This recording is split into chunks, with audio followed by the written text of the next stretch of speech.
esse é o terceiro episódio. E aí, agora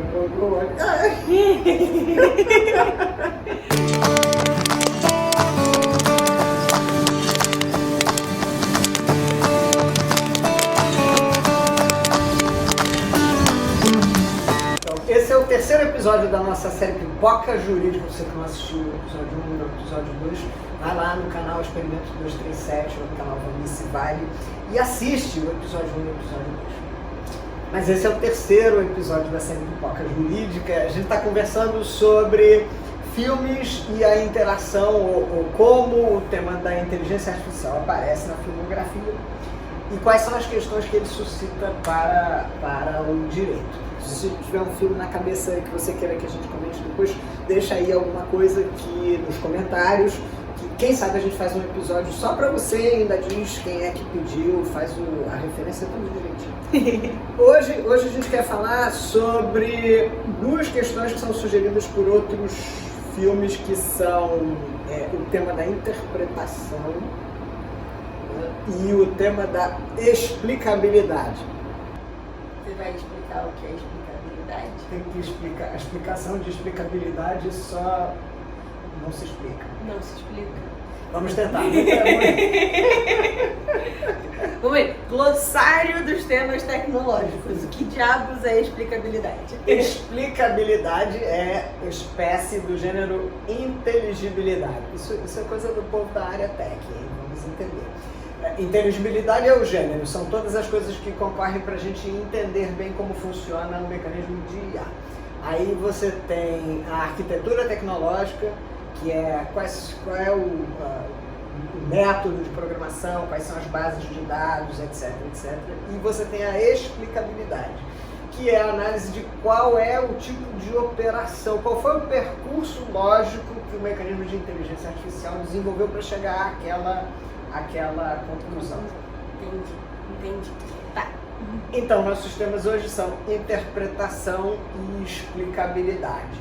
E aí vamos ver que filmes que navegam com isso. Eu acho que um filme que muito claramente traduz essa coisa da interpretação, pelo menos, é o Eu, Robô. O Eu, Robô, o filme é muito legal porque ele abre já meio que explicando, fazendo uma técnica de world building que eu gosto muito, que é te dando as regras do jogo. Então, a gente abre numa sequência de sonho em que você é apresentado as três lojas da robótica, é ótimo, né? Você é apresentado as 3 leis da robótica. E a primeira lei da robótica é de que nenhum robô pode causar dano a um ser humano ou, por omissão, deixar que um ser humano seja danificado. Deixa eu fazer um parêntese nisso, uma sugestão de leitura para você. Eu, Robô, ele vem de uma coletânea de textos do Isaac Asimov, que se chama Eu, Robô, é um livro antigão. E o primeiro conto é um conto muito legal, porque envolve um robô que entrou em parafuso. Só que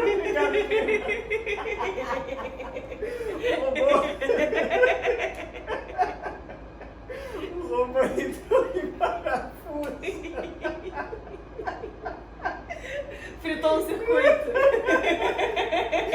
Enfim, por causa das 3 leis da robótica, ele se viu numa situação em que ele não conseguia obedecer às 3. Se ele cumprisse a primeira, ele violava a segunda. Se ele cumprisse a primeira e a segunda, ele violava a terceira e tal. Então, assim, só porque o filme evoca isso, é uma leitura que vale prosseguir. Tá? O nome da coletânea é Eu, Robô. É o robô. Então a gente tem aí a apresentação das 3 leis da robótica. Eu esqueci quais são as outras 2, porque 3 é um número muito grande, gente, assim. Mas, e aí ao longo do filme a gente descobre que houve um aparente suicídio de um cara envolvido ali na grande indústria de robótica e tal. Mas ele deixa uma mensagem holográfica pedindo para uma pessoa específica investigar o suicídio dele, que assim, né? Normalmente já é um sinal de que talvez não tenha sido um suicídio. E aí ele vai investigar e acaba se descobrindo que um robô matou mesmo o cientista, que inclusive vai aparecer de novo esse mesmo ator do cientista num outro filme que a gente vai falar na sessão seguinte. Mas enfim. E aí tem toda a trama e tal, parará, só que na verdade isso tudo tá acontecendo enquanto tem uma outra treta muito maior acontecendo, que é a meio que tomada de poder pela ISIS. É esse o nome da inteligência artificial? Não tenho certeza. Mas tinha uma inteligência artificial, o Mega Blaster, que comandava a gestão das coisas dentro dessa indústria. E ela resolve tomar o poder e basicamente escravizar os seres humanos e, assim, tomar a capacidade decisória, assim, dos seres humanos, porque ela reinterpreta a lei da robótica. Ela inclusive diz isso, porque ela chega à conclusão de que, para ela cumprir a primeira lei da robótica, ela precisa extrair qualquer possibilidade de escolha pelos seres humanos. Na verdade, entendendo que a primeira lei da robótica diz que você não pode causar causar um mal ao ser humano. E diz ela, a maior ameaça para o ser humano é o próprio ser humano. Então a melhor maneira de eu proteger o ser humano e, portanto, cumprir a primeira lei da robótica é eu controlá-lo para que ele não cause mal a si mesmo. O que, assim, eu entendo a lógica dela, né? Eu acho que faz algum sentido. Mas eu acho bacana essa ideia de que os comandos que a gente dá para a inteligência artificial, eles precisam ser bem específicos, né? Porque a primeira lei da robótica parece muito eficaz em estabelecer qual é o objetivo, mas aí, se você para interpretar, e é uma das coisas que advogado mais faz, né? Até onde isso vai funcionar e tal. Então é bem legal. Um outro filme que tem também um pouco essa pegada da questão da interpretação é o 2001, Uma Odisseia no Espaço, né? Que fica aqui o aviso, não tive coragem. Não tive coragem, precisei, assim, me informar sobre, mas eu sei que tem uma treta envolvendo a interpretação de comando por uma inteligência artificial. O que acontece especificamente? 2001, Odisseia no Espaço, enfim, é um filme para os fortes, né? Mas no que nos interessa mais diretamente, quer dizer, há uma missão espacial, os homens estão indo para Júpiter, e esta missão ela é grandemente controlada e informada por um computador que se chama HAL, H-A-L, que era a última Mega Blaster bacana geração de computadores, mecanismos de inteligência artificial. E num dado momento do percurso, HAL identifica uma falha técnica. Olha, nós temos uma falha no sistema XPTO. Aí os astronautas vão lá para ver a falha, não tem a falha, fazem outras checagens e não tem a falha, e esta falha podia pôr a missão em risco, não sei o quê, e aí eles contactam o Mission Control, que é a base na Terra. Mission Control também roda todos os mecanismos de testagem, não acha a falha, e eles têm lá um outro computador que é igual ao HAL, né, da mesma geração, mesma incrível, fantástica, extraordinária. Aí eles rodam fazem uma simulação das mesmas condições no primo de HAL, e o primo de HAL diz, olha, não tem falha nenhuma. E aí Mission Control volta para os astronautas e diz, ó, gente, o negócio é o seguinte, não tem, né? A única conclusão é que o HAL está bugado.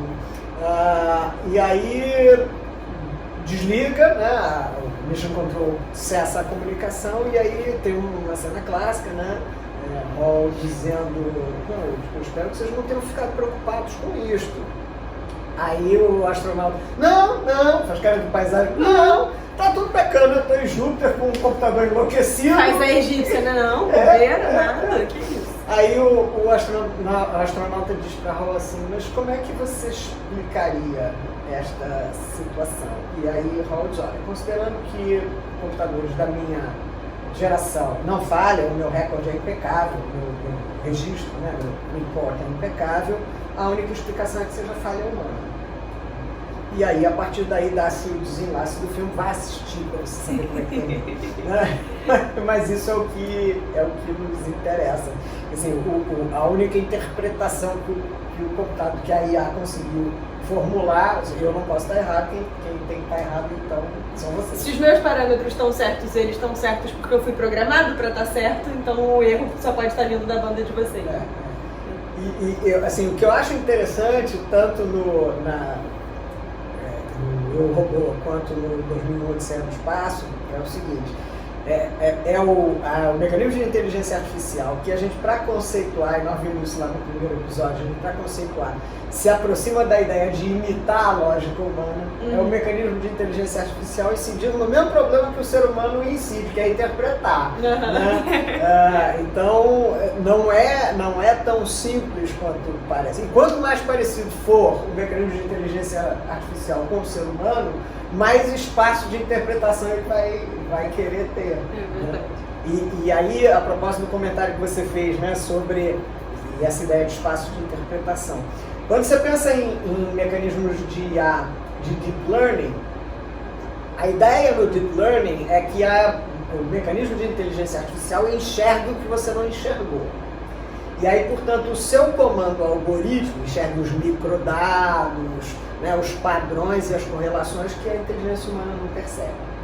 E aí, portanto, o seu algoritmo que define o resultado que você quer da operação de inteligência artificial, ele é mais aberto. O comando interpretativo. Eu quero dar mais espaço para que o mecanismo de inteligência artificial descubra as coisas. E a gente aprende isso em direito. Se o comando é mais aberto, ele dá mais margem para a interpretação. Né? E aí, portanto, vem todas as dificuldades relacionadas lá aos riscos existenciais dos quais a gente conversou no episódio 1. E é legal, assim, a gente estava conversando sobre essa série, sobre esse tema em específico, e a gente pensou num filme que até o problema não é exatamente inteligência artificial, né? É inteligência humana, mas também a interpretação de padrões aceitáveis e tal, que é o Eye in the Sky. Eu não lembro como ele saiu em português, mas é um com a Helen Mirren, o Alan Rickman, que envolve uma operação para, a princípio, capturar, mas rapidamente desenvolve para exterminar uma terrorista e usando um drone, né, um airstrike.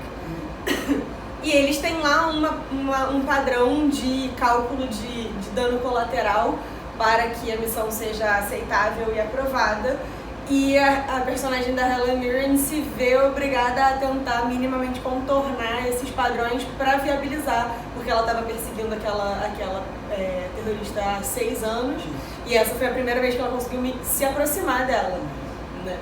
E aí é curioso isso, porque assim, às vezes você mudando um elemento na interpretação, na fórmula de cálculo de uma determinada coisa, e algoritmos são basicamente fórmulas de cálculos para chegar a um determinado resultado, você atinge completamente o resultado. É interessante no filme que, não, ok, vamos mandar os mísseis, né, para matar os terroristas. Não, mas para mandar o míssil tem que ter uma probabilidade de dano colateral de X%. Inferior a 50%. 50%. Aí, roda o cálculo. Deu 57%. Então não pode mandar o míssil. Né? Então vamos pensar. Mas tem certeza? Tá certa essa conta? Vê aí direitinho e tal. Olha, ela vai fugir. Olha, mas eu não posso matar. E aí você vai tenteando o algoritmo, né? Mas e se ao invés de mandar o míssil aqui, eu mandar o míssil 30 centímetros mais para a direita? Roda de novo. Aí caiu para 52. Ih, tá melhor. Quase lá. Né? Então vamos lá e tal. E eu acho que a provocação interessante neste filme é para que a gente pense. Há um autor que eu gosto muito, esqueci o prenome dele, é Whoever Bridle, B-R-I-D-L-E. Né? E ele usa uma expressão que é o chamado pensamento computacional, que é essa impressão que a gente tem de que tudo que vem do computador é certo, né? É correto. E a gente é muito influenciado, pensando em AI, muito influenciado pelo James Bridle, é muito influenciado pelo pensamento computacional. E o filme da Helen Mirren mostra que não é bem isso, né? Porque assim, pô, se a maneira ideal do cálculo de dano colateral é aquela, você não tinha que mudar, né? Até chegar no ponto certo, que aí deu os 50% e aí eu posso mandar um míssil. Sim. Né? É um troço manipulativo. Não, né? e é importante a gente ter isso, claro, que o resultado da operação computacional vai ser certo e bom se os parâmetros estiverem certos, né? Então, assim, o cálculo que eles tinham feito inicialmente de 65% de dano colateral era um cálculo certo, porque eles estavam atirando com um míssil num lugar onde sabidamente tinham pelo menos 2 coletes de explosivos, não sei o quê. E aí ela começa a mexer em uma das variáveis, que é a localização de onde o míssil vai bater, para tentar chegar no resultado que ela quer. Só que isso afeta o resultado da avaliação computacional.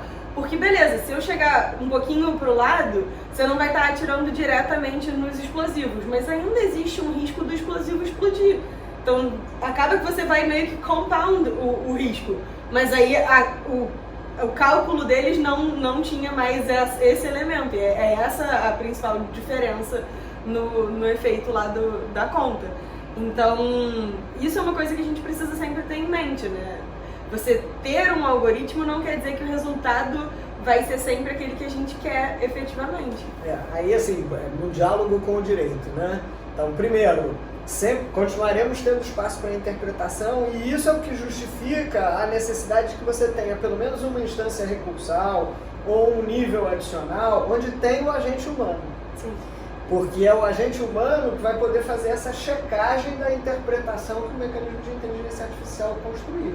Você vai ter que pensar sempre numa estrutura decisória que compreenda essa intervenção do agente humano, que legitime ou corrija a interpretação da inteligência artificial. E aí é por isso também que o tema da explicabilidade fica relevante, porque para que esse agente humano possa ter essa intervenção corretiva, né, intervenção de adequação, ele tem que compreender bem qual foi feita a decisão. Qual foi o tipo de operação que a inteligência artificial efetivamente desenvolveu. Né?